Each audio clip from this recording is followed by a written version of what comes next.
Machines That Fail Us, a podcast by the Media and Culture Research Group at the University of St. Gallen about the human rights implications of AI errors and failures and our future with artificial intelligence.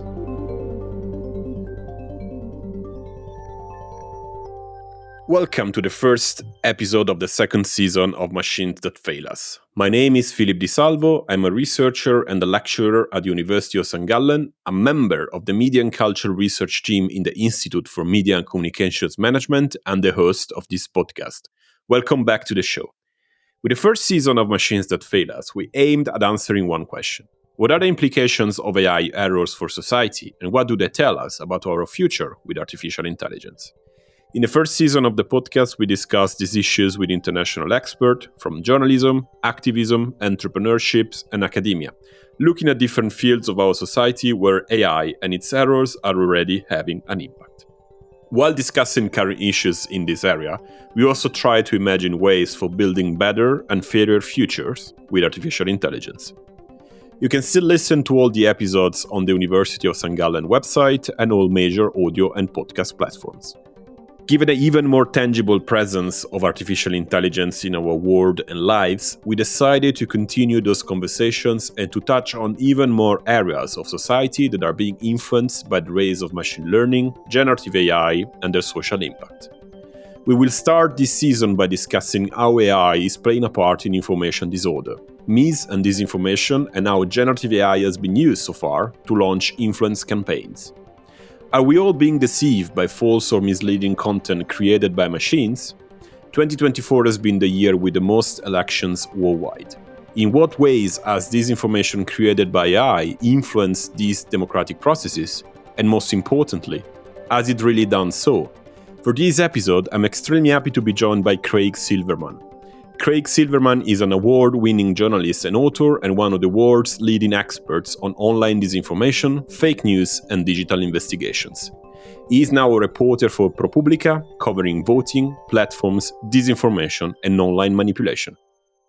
Craig, welcome to Machines That Fail Us. It's great to have you on the show. Yeah, thank you very much for having me. So the first question I would like to ask you is about, generally speaking, what's the impact of AI on mis and disinformation? Because there's been lots of speculation around the use of AI for these kind of malicious uses, if you want. And my question is quite straightforward. Is this already happening? Are we already using AI to do mis and disinformation or not? I mean, the short answer to that is yes. It's definitely being used to create it and to encourage people to then spread that content. So it is definitely there. It is definitely out there. I don't think we've seen the kind of information apocalypse that people have been sort of warning of. And that doesn't mean there isn't, real harm and real problems. And so we have this kind of interesting dynamic where, because there hasn't been a really crazy example where people think it, has a significant effect on election or what have you, now you have folks sort of saying, you see, it's not that much of a concern. We shouldn't be that worried about it. But it is absolutely being used. And, there were some great efforts last year by Rest of World and by Wired Magazine to sort of track the uses of AI around elections, because we had so many elections last year. And that was sort of where a lot of the concern was. Will we see a big moment where it, impacts an election? And I don't think we saw it significantly impact an election, but there are lots of examples where AI-generated audio, AI-generated video, AI-generated images, or manipulated images or audio were used to forward a false or misleading message. And then there were also examples where it was just used to sort of assist, examples where you might have candidates in India where there are so many official languages, using AI to sort of automatically translate and then also to sort of make a deep fake of them seeming like they speak one of these languages, a candidate. So absolutely there, it's present. And I think now it's sort of just part of it. It's part of what we can expect in elections. It's part of what we can expect in sort of efforts to manipulate the information environment. Okay. And there's been lots of speculation around the deep fakes in video. So like those videos where people are kind of created synthetically, like famous politicians or VIPs of any sort, speaking things they never said, those kind of things. In your experience, is it that the real risk, or is it more around images and audios, for instance? Yeah, I think the stuff that tends to be most effective falls into what people sometimes put in the category of cheap fakes, Mm, where you haven't necessarily done a really advanced job of taking a politician and putting words in their mouth that they never said. I mean, that is definitely going on. Like, just as an example of that, during the recent elections in Venezuela, the authoritarian leader Maduro, there were videos after the election, which is hotly disputed and appears to have been widespread fraud. There was a deepfake video of Maduro seeming to like confirm and concede that yes, the election was manipulated. There was also manipulated video of Venezuelan military leaders acknowledging that yes, the opposition parties won. And then there were also deepfake videos of opposition figures. So it's absolutely something that's out there. And I do think it's a scenario where it's always tough to know if a particular video or piece of information really impacts someone's view or changes someone's mind. And that's a very yeah. hard thing to prove, to study that kind of direct impact. And so I feel like sometimes the bar gets set really high, like, oh, well, if it didn't change people's minds, does it matter? And the larger thing is absolutely you have those deep fakes, then you have cheaper fakes, which is, maybe just speeding up or slowing down someone's speech to make them seem like maybe they're, incapacitated in some way, doing very simple video or clipping video, leaving out context, manipulating images in a very basic way. That stuff is in some ways just as or even more effective. And so I think it's kind of the technology itself can assist with what is already the goal, which is to just appeal to people's emotions, pre-existing beliefs, to feed that bias, to feed the partisanship, and to sort of reconfirm people's views. I think it is much harder to change someone's mind or to change someone's vote based on a deep fake as a confirmation machine and a media tactic to assist with that and to perhaps deepen divides. That's where it's probably pretty effective. So there are absolutely deepfakes in the wild, but there's also a lot of other stuff that doesn't require as much effort, which can be just as effective for sure. And how much AI is in cheap fakes in the end? Maybe it's not even the right term in these cases. That's true, because in some cases, speeding up something, slowing something down, doing a deceptive edit, I mean, this is stuff that's been around for a very long time. But this sort of goes to, I think, the larger question around like, where does AI fit in all of this? And it fits in just ease of use and ease of manipulation. And it also fits in scale and production of content. And so it sort of fits with this trajectory that we've been on where media is getting easier and easier to create, to disseminate, to build an audience around, to manipulate. And that's, because we have a much more open media environment with social media and other dynamics, and we have phones with videos and cameras and all these things. And all of that can have so many positive effects, but it also creates a really big ease to manipulate. And it's very easy for anyone to create and spread something. And so AI just sort of exacerbates that, where it's like if you wanted to make a fake or misleading image, now it is super easy and super fast to do that. You don't need to know Photoshop. You don't have to have advanced skills in these areas. Deep fakes and other things are getting very easy and less technical to produce. And so the impact is really on just that ease of use to create something that is sort of good enough. Doesn't have to be a super convincing thing to convince people who already want to believe what you're portraying. And also the production of scale is like I can produce tons of images, I can produce tons of video, I can produce tons of text using AI to assist with my manipulation and influence campaign. And you mentioned before the elections, all of those that happened in 2024, over 1.7 billion people actually participated into an election globally. And of course, that came with lots of concerns around, oh my God, AI is going to lead us, is going to, decide the outcomes of the election, etc. And maybe those concerns were a bit hyped, as you were saying. How is this coming back anytime? It was social media in 2016. Now is AI. Is a kind of a circuit of hype? I don't know. On the one level, it's good that there is discussion and concern and sort of game planning of like, well, how might these new technologies and new systems and products assist with manipulation, assist with deception? Like, I think that is a good and productive thing to think about because our media environment is ever evolving. And any new thing that is out there can be used to manipulate as well. And so that kind of game planning is good. But yes, there is an element of where sometimes things get overheated and people talk about like, oh, AI is that's it. That's, going to be the end of democracy. People won't know what to believe and what to see. And it was a similar thing that you mentioned sort of with 2016 when obviously I was at that time and in the few years before that, was really interested in how like Facebook and other social networks, what kinds of content they were rewarding and how people were manipulating the platform for profit and other types of gain. And so did stories about like the Macedonian Yeah. troll, sort of the money oriented partisan publishers from Macedonia, and how the dynamics of it was basically they realized the stuff that got the most traction on Facebook and that earned the most money for them by people clicking on it and going to their website with ads was, pro-Trump, anti-Clinton stuff that was the more false, the better. And that's what Facebook was rewarding. Like the vast majority of them, with the exception of like one guy, weren't really passionate about American politics. They just wanted to know what earned them money. And so that's what Facebook was rewarding.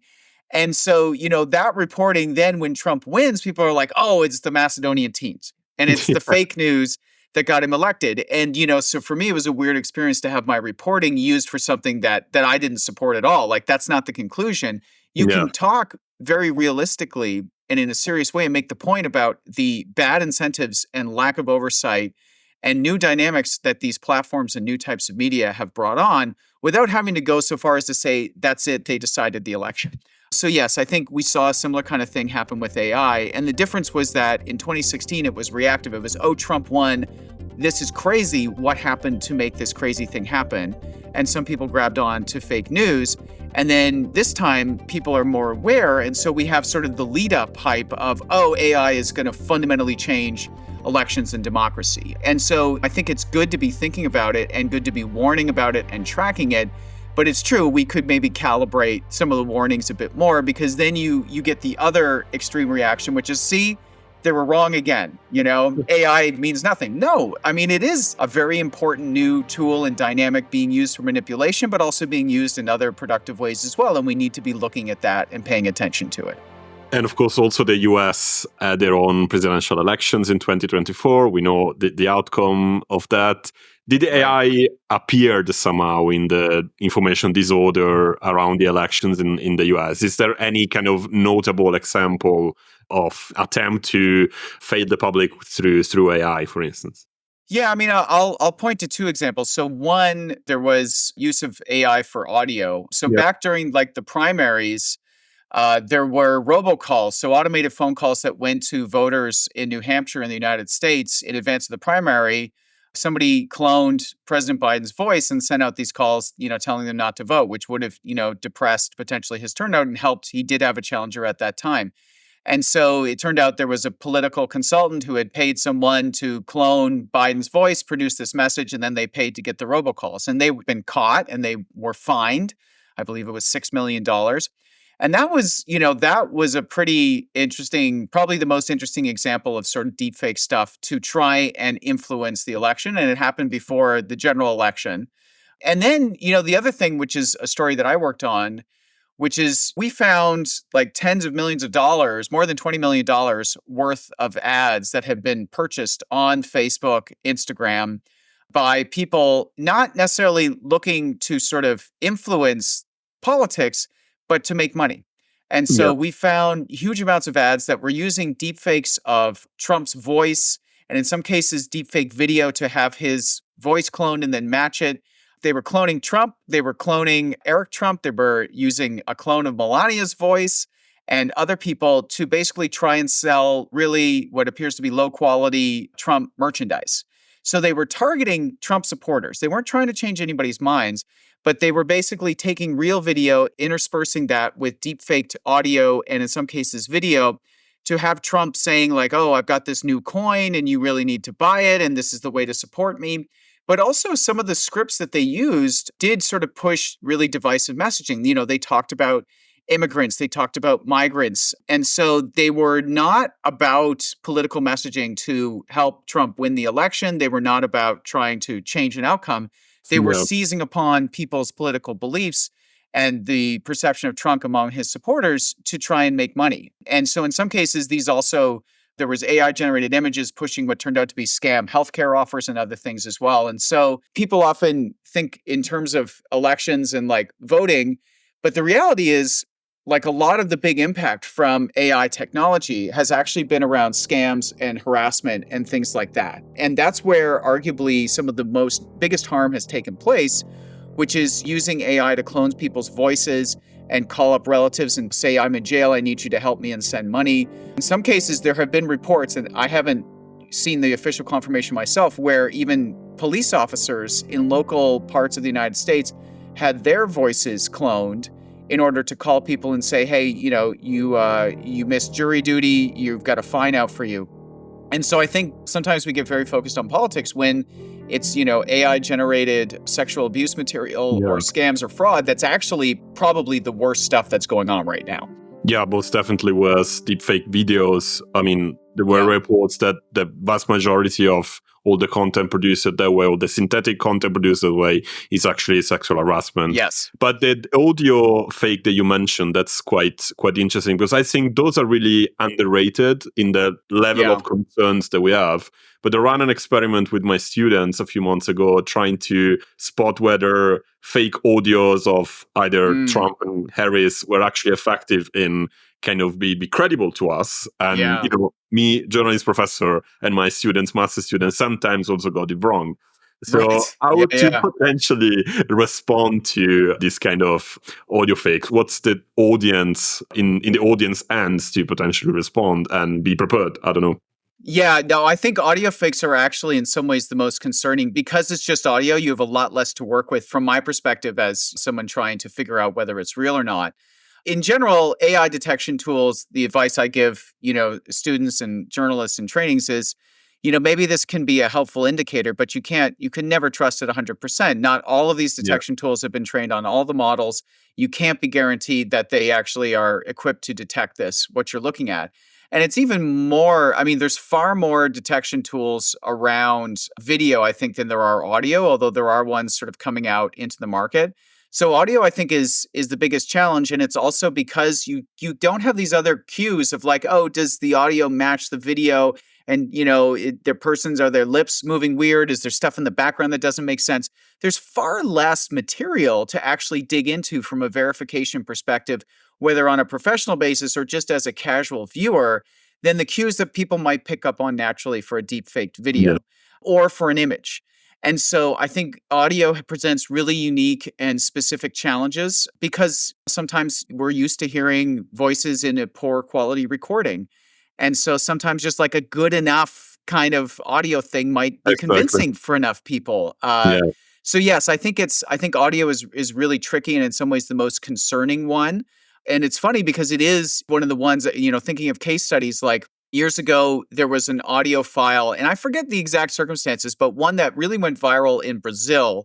It was an audio message that was supposedly, I think, of Bolsonaro speaking and him saying things that really would have damaged his credibility and things with voters.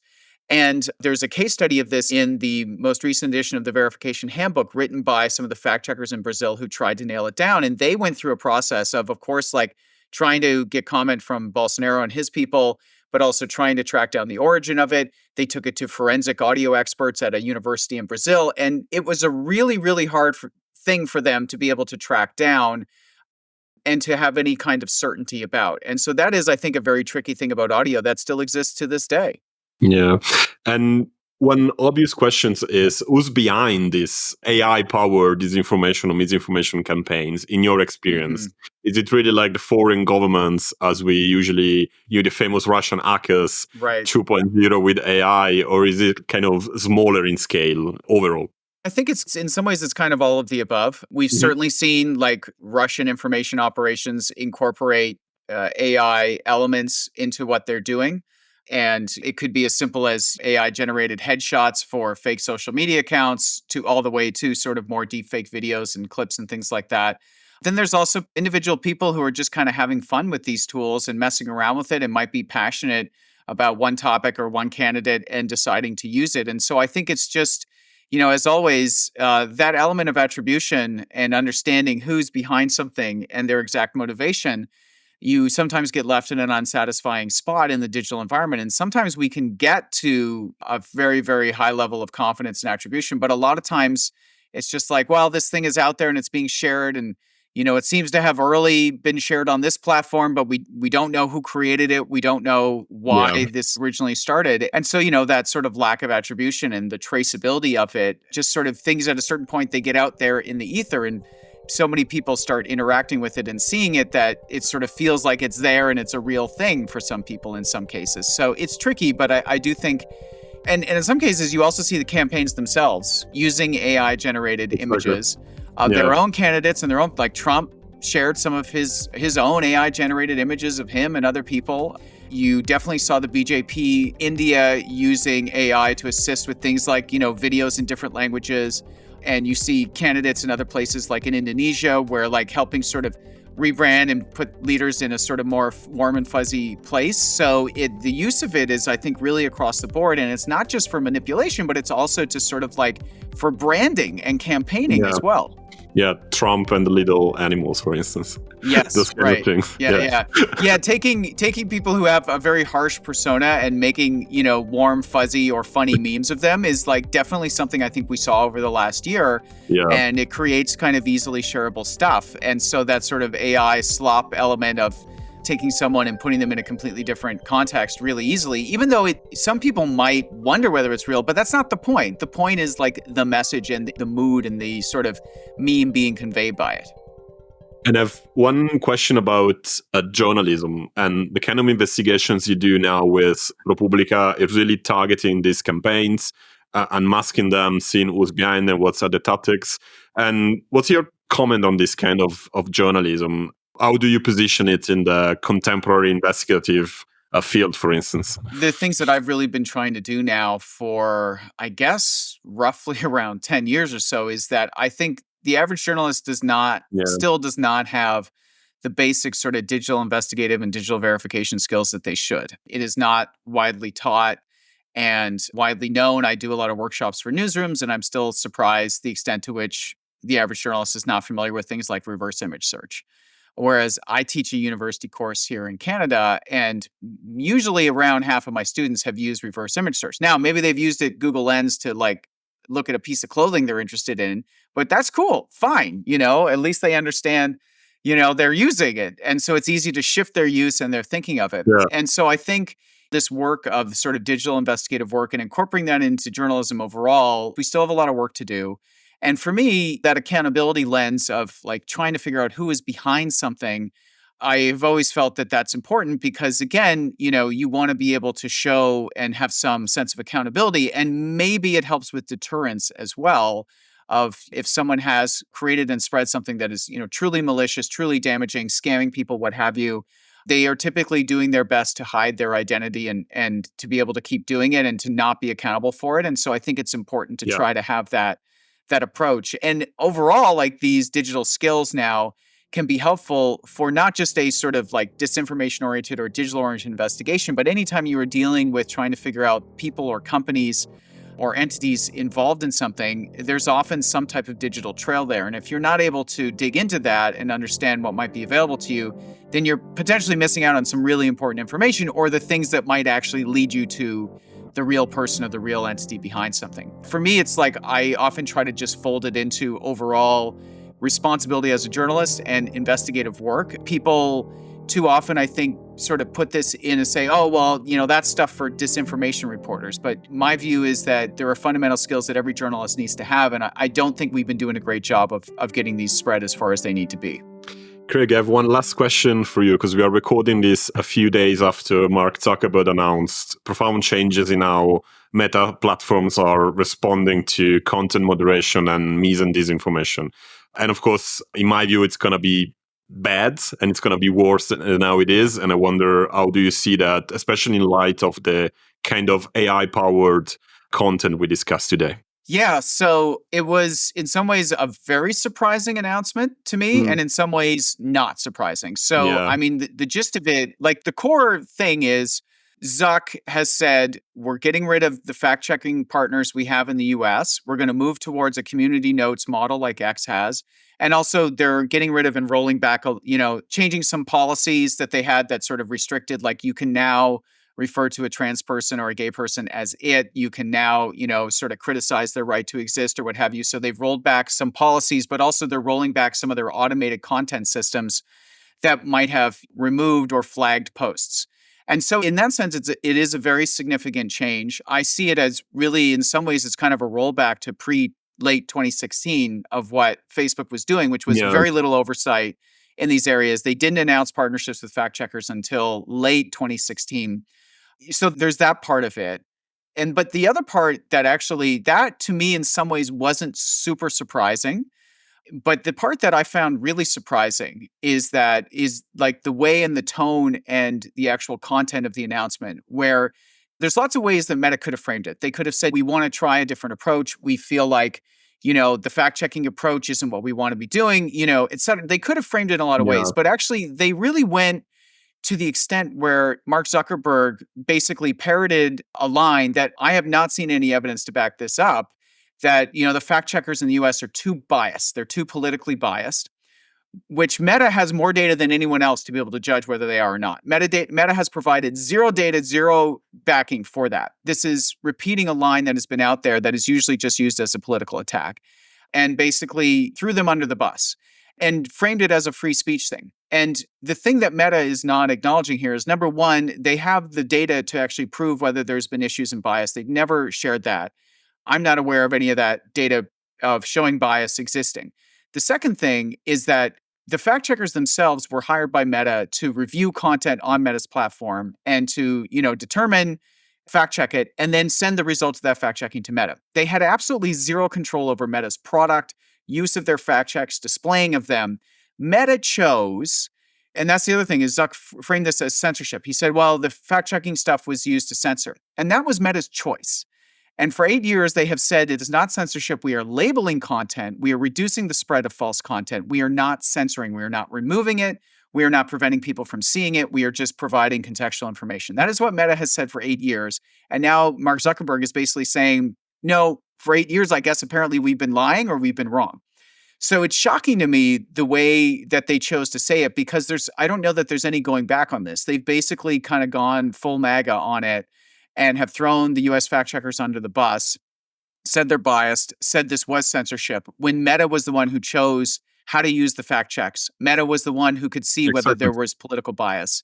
So that to me was the part that was in a way shocking, but I also think it's just genuinely how Mark Zuckerberg feels, and he's felt constrained for 8 years because I don't think he ever liked that program.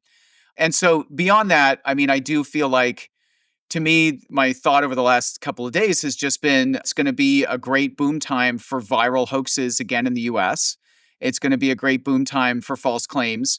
And the other thing is they're saying that they're going to get away from reducing the sort of civic content, as they call it. So more political content in your feeds. And that everything basically, it feels like a reset to 2016, to the US election in 2016, when, as work by me and other people has shown, stuff that was demonstrably false was getting insane virality, insane engagement. It was working better than the real stuff in some cases, getting more engagement.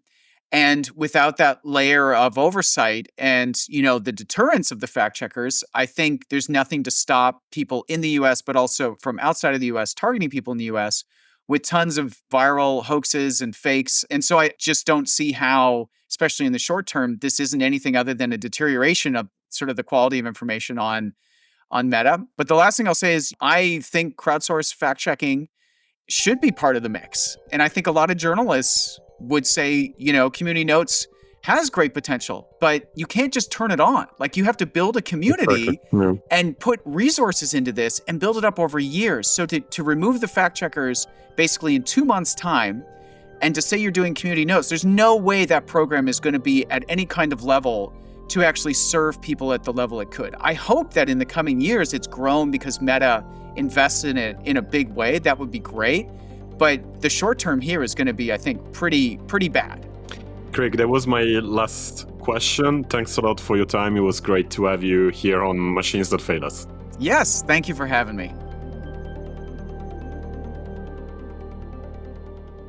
The Machines That Fail Us podcast is produced by the Media and Culture Research Group at the Institute of Media and Communications Management at the University of St. Gallen, together with the Communications Department of the university. The post-production is curated by Podcast Schmiede. The next episode of the podcast will be released next month. You can listen to all the episodes of Machines That Fail Us on the University of St. Gallen website, the Human Error Project website, and all major audio and podcasting platforms. This is Philip Di Salvo, and on behalf of the entire Media and Culture Research Group, thank you for listening.